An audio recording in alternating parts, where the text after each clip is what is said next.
Eunoia. Alors, quelle est l'expérience derrière ce mot eunoia, qu'on traduit trop vite par service, avec tout ce qu'on peut projeter sur ce mot, comme on l'a évoqué. Eunoia, c'est justement cette espèce de générosité. C'est une harmonie qui se partage. On n'est pas encore dans la totale gratuité, mais c'est quelque chose qui déborde. Et la santé du cœur, c'est la générosité.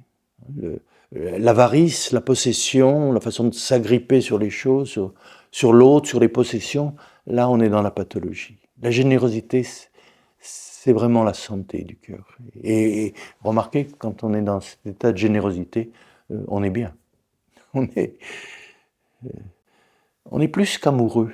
C'est très étrange, parce qu'on peut être amoureux, c'est dépendant de telle ou telle personne, de telle ou telle situation. Tandis que là, je dirais, on est en amour avec le monde entier. Et on a envie de le servir, on a envie d'en prendre soin. Plutôt que de parler de service, je crois que je préférais dire que prendre soin. Prendre soin de l'autre, prendre soin de l'être, prendre soin de la terre, prendre soin de toi, prendre soin de moi. Parce que c'est aussi une forme de... là, je pense au terme sanskrit, comme karuna, c'est la bienveillance. On veut du bien à toute chose. C'est un a priori de bienveillance. Ça, c'est un exercice intéressant. Alors que on nous apprend tellement aujourd'hui à nous méfier de tout. Que l'autre nous ment, l'autre nous mène en bateau, il nous raconte des histoires. Il y a plus cette bienveillance les uns à l'égard des autres. Veiller au bien qu'il y a en moi et qu'il y a dans l'autre. Là, on est dans cette qualité d'être qui à la fois prend soin de toute chose, prend soin de l'autre, de soi, et qui veut le bien, sans savoir ce que c'est que le bien. Mais ce qui est important, c'est le bonheur de l'autre. Et le bonheur de l'autre, c'est aussi sa liberté. Vous sentez bien que plus on s'élève dans cette échelle de l'amour, ou plus on découvre de nouvelles couleurs, plus on s'ouvre, plus il y a de liberté. Là, on n'est plus dans un amour dépendant l'un de l'autre, on est dans l'amour, justement, où on s'incline l'un devant l'autre. Deux sujets qui prennent soin de la liberté de l'autre. Je vais faire attention à ne pas t'aliéner, te posséder. D'une certaine façon, je fais vœu de légèreté à ton égard, de ne pas te peser, mais de te permettre d'être ce que tu es. Et si nous sommes ensemble, effectivement, c'est pour nous couronner l'un l'autre, pas pour nous mettre la corde au cou. Bon, là, au passage, j'évoque le rituel du mariage dans la tradition orthodoxe, où chacun couronne l'autre, c'est-à-dire conduit l'autre vers sa liberté, vers sa plénitude, vers son accomplissement. On est ensemble pour nous aider l'un l'autre à nous accomplir, à devenir nous-mêmes. Souverain, c'est le sens de la couronne. Deux princes, un prince et une princesse qui s'inclinent l'un devant l'autre. Eunoia, prendre soin de l'autre, comme de soi-même. On s'approche de charis. Charis, qui va donner le mot charité. Et le mot charité, pour nous aujourd'hui, je ne sais pas pour vous ce que ça veut dire, mais pour certains, c'est simplement faire la charité, faire l'aumône. Faire l'aumône, c'est pas la charité, ça n'a rien à voir avec l'amour, ça a à voir avec la justice. La justice, c'est de donner à quelqu'un qui n'a pas, qui manque de quelque chose quand nous on a. Ça, c'est de l'ordre de la justice, c'est pas encore de l'amour. Mais bon, il y a de l'amour dans la justice. Et la justice doit conduire à l'amour, elle doit conduire à la miséricorde. C'est comme dans le signe de la croix orthodoxe. Vous savez, on se signe à partir de la droite, donc qui symbolise la rigueur, la justice. Et donc, avant de pardonner, il faut demander la justice, il faut exiger. Je crois que c'est quelque chose d'important, savoir oui, faire justice. Mais c'est pas le dernier mot. On va vers le cœur. On va vers la miséricorde. Donc là, effectivement, charis, on est dans cet amour miséricordieux, qui est capable de mettre son cœur dans la douleur de l'autre. On trouve le terme compassion aussi. Il s'agit de passer de la passion à la compassion. Vous sentez bien tout ce travail que l'on peut faire. Mais charis, encore plus profondément, c'est la grâce, c'est la gratuité. Ça, c'est vraiment une belle expérience. Chaque fois que je relis le prologue de Saint Jean, grâce sur grâce, nous avons reçu grâce sur grâce. C'est-à-dire la grâce d'abord d'être. Souvenez-vous de ces moments où tout simplement être là. Ça suffit. C'est gratuit. On pourrait ne pas être, mais on est là. Même si la vie est difficile, mais tout simplement là. Cette espèce d'instant de kairos, d'instant et d'éternité en même temps. Je suis là. Et puis c'est la grâce d'être vivant. Non seulement je suis, mais je suis vivant. La vie, le souffle m'est donné. Deuxième grâce. Si vous avez été privé de respiration, vous savez à quel point c'est important de respirer, et de respirer au large. Respirer au large, en hébreu, Yesha, ça veut dire être sauvé. Et le nom d'Yeshua, Yeshua, c'est l'être qui respire au large. L'immensité, l'infini. Donc la grâce d'être vivant, il est la vie. Tu es ma vie, le vivant de ma vie. Et puis la grâce, ensuite, d'être vivant et d'être conscient. D'être conscient de la grâce d'être et de la grâce d'être vivant. La conscience, c'est une grande chose. D'où ça nous vient? Comment en ce moment le bruit que je fais avec ma bouche, ça a peut-être du sens pour vous? D'où nous vient la conscience? Et où est-ce qu'elle va? D'où nous vient cette lumière à certains moments, cette compréhension? Donc je suis vivant, je suis conscient, et grâce sur grâce, je suis capable d'amour. Je suis un vivant capable d'aimer, capable de se donner. Non seulement je suis la vie, mais je suis la vie qui se donne. Vous sentez bien, là, on s'approche du mystère même de l'être. Avant d'être, il faut cette possibilité, il faut qu'il y ait ce don. Et il m'est donné aussi cette possibilité de me donner, de donner ma vie. La grâce d'aimer. Et cette grâce d'aimer, dans le christianisme, cette grâce d'aimer, je dirais, filiale, c'est-à-dire d'être capable de relation, d'intimité avec le Père, avec la source de mon être, d'avoir cette grâce d'une intimité avec la source de tout ce qui vit et respire, la source de toute conscience, de tout amour, de toute vie.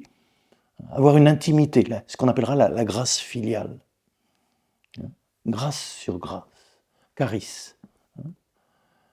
Et là j'entre, oui, effectivement, dans cette qualité d'amour qui me fait dire que je peux aimer Dieu. Est-ce que c'est possible, ça, d'aimer Dieu? Parce que c'est aimer l'inconnu, c'est aimer ce qu'on ne peut pas saisir, puisque, comme on a dit, on ne l'a jamais vu. C'est pour ça qu'on découvre que aimer Dieu, c'est Dieu qui s'aime à travers nous. C'est-à-dire, on aime par participation. Comme le dit bien Saint Jean, un jour, on connaîtra Dieu tel qu'il est. Pas tel qu'on le pense, pas tel qu'on l'imagine, pas tel qu'on l'a appris, pas tel qu'on en a parlé dans le catéchisme, mais tel qu'il est. Mais comment est-ce qu'on pourra le connaître? Parce que nous lui serons devenus semblables. C'est le premier épître de Saint Jean, parce que nous lui serons devenus semblables. C'est-à-dire, il faut devenir amour pour connaître l'amour. Et ça, bon, je ne sais pas s'il faut en parler. L'amour, c'est ce qui excède le langage, ce qui est au-delà de ce qu'on peut penser. Et c'est en même temps la chose la plus quotidienne, la plus simple, parce qu'on ne peut pas vivre sans aimer. Ou vivre sans aimer, c'est une vie qui n'a pas de saveur, qui n'a pas de goût, qui n'a pas de sens. La question, c'est pas être ou ne pas être, la question, c'est aimer ou ne pas aimer. Puisque c'est l'amour qui donne du sens à l'être, du sens à la vie, du sens à la conscience. Donc là, on parlera avec la Cariste de cet amour gratuit, de participer à l'amour gratuit. Et ça peut nous arriver. Souvenez-vous de ces moments de beauté, de simplicité, quand vous avez fait quelque chose pour quelqu'un sans que cette personne le sache. Un acte d'amour gratuit. Vous lui avez déposé, vous avez prié pour lui. C'est un acte d'amour gratuit. Quand on prie pour quelqu'un, on donne du sang de son cœur, on donne de son être pour son bien-être à lui. Mais ça, il ne le sait pas. Peut-être qu'on est en vie aujourd'hui grâce à la prière de personnes dont on n'entendra jamais parler. Ou peut-être on le devine, parce qu'on a une grand-mère qui dit pas grand-chose, mais qui quelquefois nous a dit qu'elle priait pour nous. Et qu'effectivement, à certains moments, on sent qu'elle est là. Et ça passe à travers des pensées, des gestes tellement simples. Donc là, il y a de la gratuité dans l'air, il y a de la grâce dans l'air. Bon, peut-être qu'il ne faut pas trop en parler, parce qu'on réduit en parlant. On réduit cette réalité, on la ramène dans le connu. Alors à plus forte raison, quand on parle de l'agapé. Là, l'agapé, c'est l'amour Dieu, c'est l'amour infini. C'est cet amour silencieux qui fait tourner la terre, le cœur humain et les autres étoiles. Et là aussi, on ne peut le connaître, cet amour-là, que par participation. C'est-à-dire qu'en partageant son silence, qu'en partageant, oui, cette qualité d'être. Bon, on pourra parler d'adoration. Qu'est-ce que c'est que l'adoration? C'est que le cœur est ouvert et reste dans l'ouvert. Le cœur ne se referme pas sur quelque chose, ni sur une idée de Dieu, ni sur une pensée de Dieu, ni sur une pensée de l'amour, ni sur une pensée de la vacuité, ni sur une pensée de l'infini. Le cœur reste dans l'ouvert. Et je dirais, seul le silence connaît le silence, et seul le silence peut parler du silence. Et pourtant, je continue à parler. Parce que Jésus nous a dit « agapete allelus », c'est-à-dire « aimez-vous les uns les autres ». Mais c'est le mot « agapé ». Il n'a pas dit mangez-vous les uns les autres », comme porneia, ou possédez-vous les uns les autres, ou soyez amoureux les uns des autres, soyez pleins de désirs les uns pour les autres, ou soyez amis les uns avec les autres. Il n'a pas employé le mot philia, il l'a employé à ce moment où il dit que nous sommes ses amis. Mais je dirais l'exercice qu'il nous propose, le mitzvot, l'exercice qu'il nous propose d'aimer son prochain comme soi-même, avec le mot agapete, agapete allelus, c'est une participation à la vie divine, c'est pas un exercice moral, c'est un exercice de vie divine, c'est un exercice de théosis, de participer, pour nous faire entrer dans la vie divine. C'est pour ça que on se rend compte que par soi-même, c'est bien difficile, surtout ces moments où il nous demande d'aimer nos ennemis. Alors là, on comprend que c'est pas un amour humain. Un amour humain, vous le savez, on a du mal déjà à aimer nos amis, d'aimer nos enfants, d'aimer ceux qu'on aime le plus. Là, il s'agit d'aimer ses ennemis. Et ça, c'est pas humain. C'est plus qu'humain. C'est un humain, je dirais, augmenté. On parle beaucoup de l'homme augmenté aujourd'hui, mais on ne parle pas de l'homme augmenté par la grâce. On parle de l'homme augmenté par une intelligence artificielle, par toutes sortes d'appendices ou de puces. Mais pourquoi faire? Pour durer un peu plus longtemps, pour être plus fort que l'autre. Toujours, vous sentez bien? Mis au service de la volonté de domination. Tandis que là, être un être humain augmenté par la grâce de l'Esprit Saint, par la grâce de l'amour, eh bien, c'est devenir Dieu, c'est participer à sa vie, à ce tout autre amour. Et ce tout autre amour, il est présent.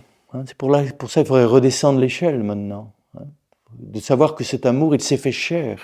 Il a pris corps dans notre matière. Pour que notre matière s'élève vers cet agapé. Mais il y a ce double mouvement. Et là, c'est l'histoire de Pierre avec Jésus. Vous vous souvenez de cette parole de Jésus qui demande à Pierre, « Pierre, m'aimes-tu » Agapé. Et Pierre répond, relisez le texte en grec, « Philéo ».